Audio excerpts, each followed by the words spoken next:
నల్లమల్ల అడవికి అతి సమీపంలో బలిగూరు అనే ఒక గ్రామం ఉంది. ఆ గ్రామంలో 30 కుటుంబాలు మాత్రమే జీవనం సాగిస్తుంటాయి. వారి జీవనం అంతా అడవి మీద అటువైపు ప్రవహిస్తున్న నది మీద ఆధారపడి ఉంటుంది. ఆ గ్రామానికి ఒక పెద్ద ఉన్నారు. ఆయన్ని అందరూ అన్నాగా పిలుస్తారు. ఆ గ్రామ ప్రజల బాగోగులు అన్నీ అన్నా చూసుకుంటూ ఉంటారు.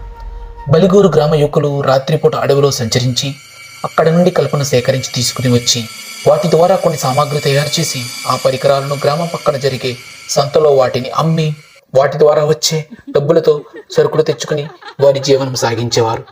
అలా జీవనం సాగిస్తుండగా ఆ బలిగూరు గ్రామానికి కొన్ని నియమ నిబంధనలు ఉన్నాయని చెప్పి ఆ గ్రామ పెద్ద అయిన అన్న వారికి చెప్పారు. అమావాస్య రోజు అడవికి ఎట్టి పరిస్థితుల్లోనూ వెళ్ళకూడదు. మొదటి నిబంధన.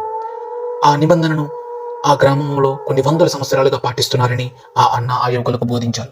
కానీ ఒకరోజు ఆ యువకులు చేసిన పొరపాటే ఆ గ్రామ వినాశనానికి దారితీసి